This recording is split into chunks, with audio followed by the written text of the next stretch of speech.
We got together 4 years, 2 years, 3 years, 4 years. By now, Trina is a senior in college. I'm still a freshman, but I'm working some things out. I'm so glad I graduated 4 times. Nixon, Ford, Carter, Reagan. So now it's time to propose and talk to her girlfriends, and it's California, it's in the summer, so I have to be outside, I have to have a calendar, you have to have some chocolate, and listen, I'm from the hood, I had a bruise found wine, that's what I had. She's saying yes. That was the key. I married the most beautiful I've ever seen in my Europe, and even before the wedding starts, here it is, how in the world? And it was coming from my side of the family. We get married, we have 5 children. Our lives are great. One day, Trina first lumped in the breast cancer. 6 years after the diagnosis, me and my 2 little boys walked up to his mommy's casket. And for 2 years, my heart didn't beat. It wasn't for my faith in God, I wouldn't be standing here today. It wasn't for those 2 little boys. There would have been no reason for Rich to go on. I was completely lost. That was rock bottom. You know what sustained me? The wisdom of third grade dropout. The wisdom of a simple cook from California Marathon Academy. Read the casket. I never seen my dad cry. But it's this time I saw my dad. That was his daughter. Trina was his daughter, not his daughter-in-law. Right behind my father, here for the last time on this earth. And my father shared 3 words changed my life right there at the casket. It'd be the last lesson he would ever teach me. He said, son, just stand. You keep standing. You keep standing, no matter how good. I'm not talking about just water. You keep standing. No matter what, you don't give up. I learned the lesson from a 3rd grade dropout. And it's clearly, as I'm talking to you today, these were some of his last words to me.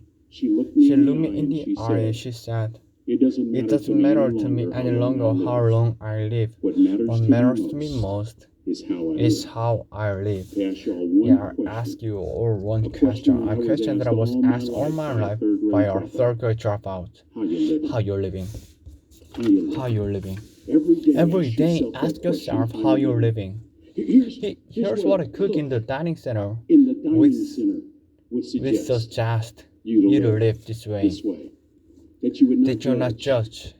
That you show up early. That you be kind. That you make sure that Solomon's Tower is used and used. That if you're gonna do something, you do it the right way. That cook will tell you this. That it's never wrong to do the right thing. That it's never wrong to do the right thing. That how you do everything is how you do anything. And that way you grow, you're making an impact. In that way you're all gone before you who have invested in you. From teachers to grandparents to mom and dad. When we combine that academic knowledge with that wisdom, oh my goodness, you will change the world. So that the class 2017, it is with great honor.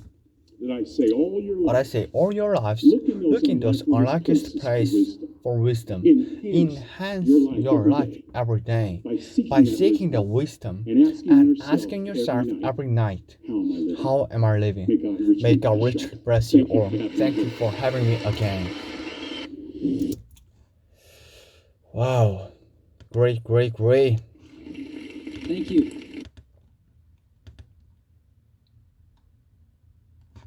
And so with company with over 4,000, I still loved what I did.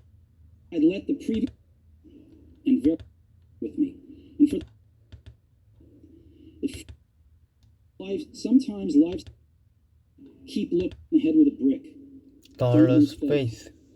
I'm convinced that the only thing that kept me going was that I love what I did. You've got to find what you love, and that is as true for your work as it is for your lovers. Your work is going to fill a large part of your life, and the only way to be truly satisfied is to do what you believe is great work. And the only way to do great work is to love what you do. If you haven't found it yet, keep looking, and don't settle.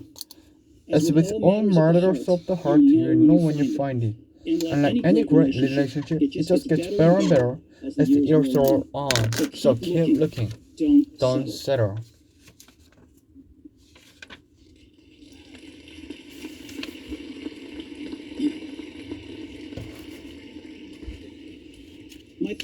My third story is about death. When I was 17, I read a quote when something like, if you live each day as if it was your last, someday you'll most certainly be right. It It made an impression on me, and since then, for the past 33 years, I've looked in the mirror every morning and asked myself, if today were the last day of my life, would I want to do what I'm about to do today? And whenever the answer has been no for too many days in a row, I know I need to change something. Remembering that I'll be dead soon is the most important tool I've ever encountered to help me make the big choices in life. Because almost everything, all external expectations or pride or fear of embarrassment or failure, these things just fall away in the face of death, leaving only what is truly important. Remembering that you are going to die is the best way I know to avoid the trouble of thinking you have something to lose. You are already naked. There's no reason not to follow your heart. About a year ago, I was diagnosed with cancer. I had a scan at 7:30 in the morning and it clearly showed a tumor on my pancreas. I didn't even know what a pancreas was. The doctors told me this was almost certainly a type of cancer that is incurable and that I should expect to live no longer than 36 months. My doctor advised me to go home and get my affairs in order, which is doctor's call for prepare to die. It means to try and tell your kids everything. You thought you have the next 10 years to tell them in just a few months. It means to make sure everything is buttoned up so that it will be as easy as possible for your family. It means to say your goodbyes. I live with the diagnosis all day. Later that evening, I had a biopsy where they stuck an endoscope down my throat, through my stomach and into my intestines, put a needle into my pancreas and got a few cells from the tumor. I was sedated, but my wife who was there told me that when they viewed the cells under a microscope, the doctors told me this was almost a type of cancer that is incurable and that I should expect to live. Cancer that is curable with surgery. I had the surgery and thankfully I'm fine now. This was the closest I've been to facing death, and I hope it's the closest I get for a few more decades. Having lived through it, I can now say this to me. And I hope it's the closest I get for a few more decades. Having lived through it, I can now say this to you with a bit more certainty when death was a useful but purely intellectual concept. No one wants to die. Even people who want to go to heaven don't want to die to get there. And yet, that this destination we all share, no one has ever escaped it, and that is as it should be, because death is very likely the single best invention of life. Death is very likely the single best invention of life.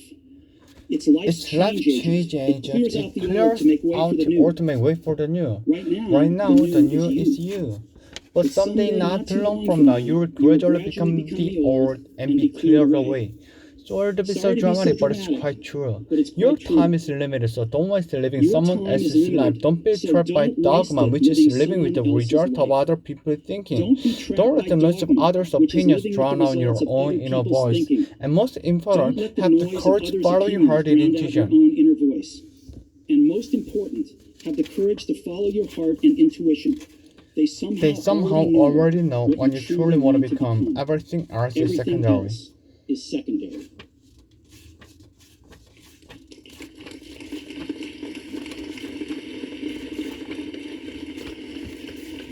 When I was young, there was an amazing publication called the Whole When I Earth was Catalog, young, which was one there of was the an Bibles of my amazing generation. publication It was called the created Whole by Earth fellow Catalog, named George, not which was far one from of the here Bibles in of Merrill my Park, generation. and he brought it to It was life created by a with his fellow named poetic Stuart touch. Brand, This was in not the far from late here in Menlo 60s Park, before personal and he computers and brought it to desktop life with his publishing. poetic touch.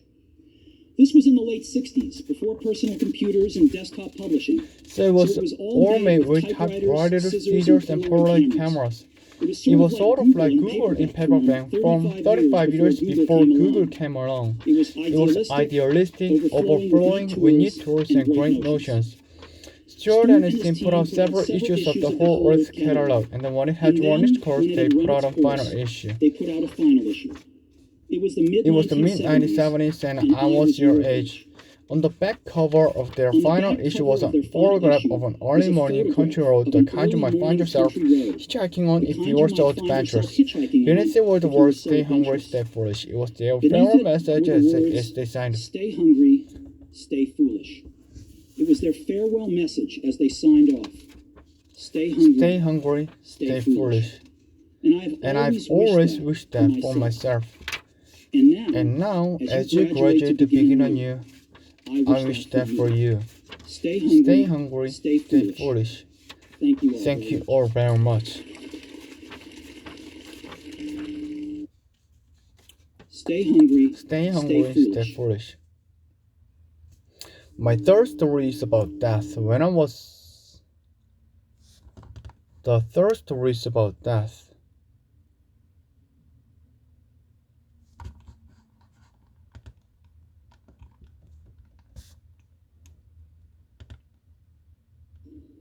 Your work is going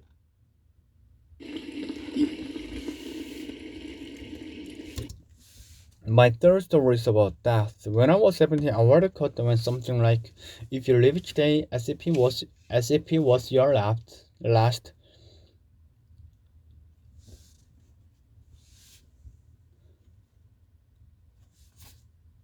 My third story is about death. When I was 17, I read a quote that went something like, "If you live each day as if it was your last, someday you'll most certainly be right." It made an impression on me, and since then, for the past 33 years, I've looked in the mirror every morning and asked myself, if today were the last day of my life, would I want to do what I'm about to do today? And whenever the answer has been no for too many days in a row, I know I need to change something. Remembering that arbitration is the most important tool I've ever encountered to help me make the big choices in life. Because almost everything, or external expectations or pride or fear of embarrassment or failure, these things just fall away in the face of death, leaving only what is truly important. Remembering that you are going to die is the best way I know to avoid the trouble of thinking you have something to lose. You are already naked. There's no reason not to follow your heart. About a year ago, I was diagnosed with cancer. I had a scan at 7:30 in the morning, and it clearly showed a tumor on my pancreas. I didn't even know what a pancreas was. The doctors told me that it was type of cancer that is incurable and that I should expect to live no longer than 36 months. I felt that I let the previous generation of... Wait a minute.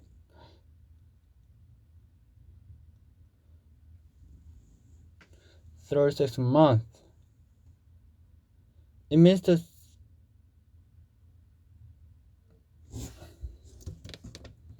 Oh my god. Remember not with cancer, expect to live My doctor advised me to go home and get my affairs in order, which is doctor's code for prepare to die. It means to make sure everything is buttoned up so that it will be as easy as possible for your family. It means to make sure everything is buttoned up so that it will be as easy as possible for your family. I lived with the diagnosis all day. Later that evening, I had a biopsy where they stuck an endoscope down my throat, threw my stomach into my intestines, put a needle into my pancreas, and got a few cells from the tumor. I was sedated, but my wife, who was there, told me that when they viewed the cells under a microscope, the doctors told me this was certainly a type of cancer that is incurable and that is...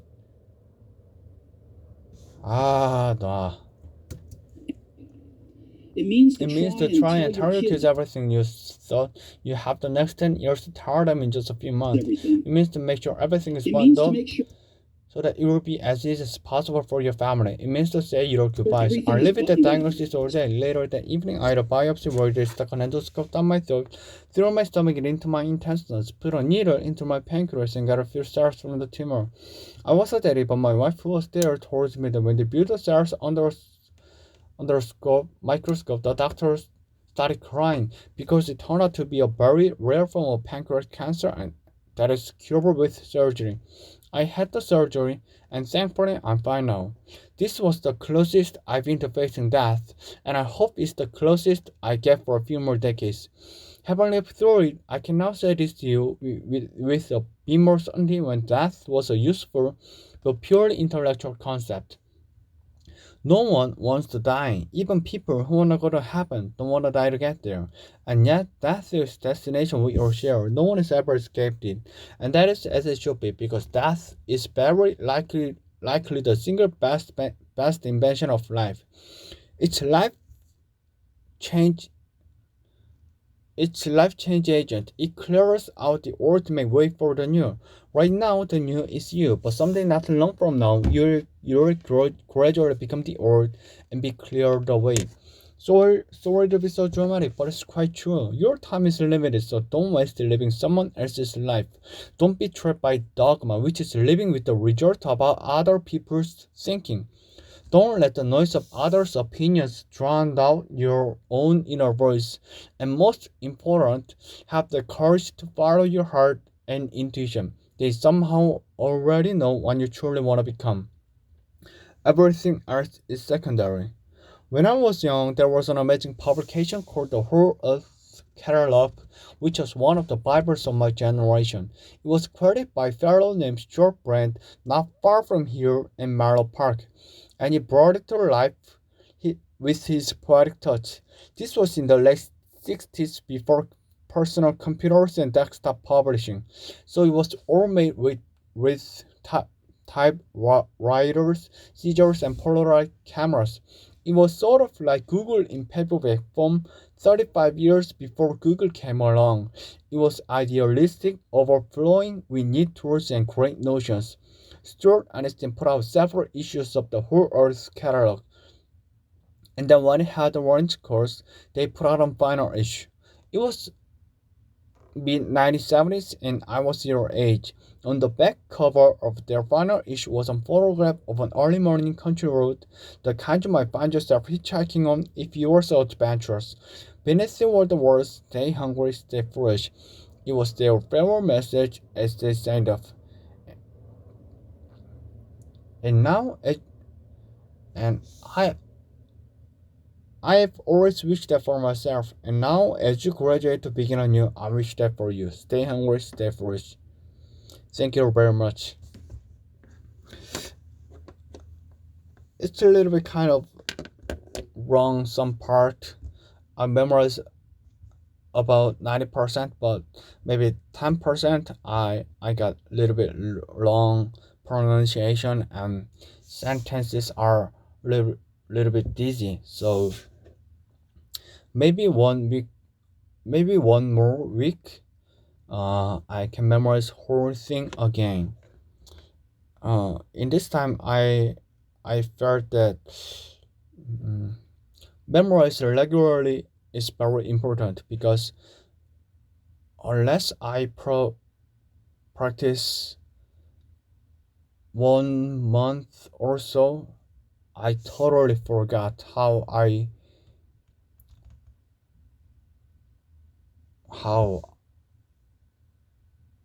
memorized whole thing. So it is important. 점검하다가 뭐지?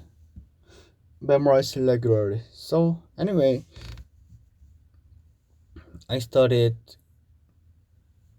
almost 20 minutes. Now it's 19 minutes. Anyway, I did my best, and I will do another thing before I go workplace. Okay, have a nice day.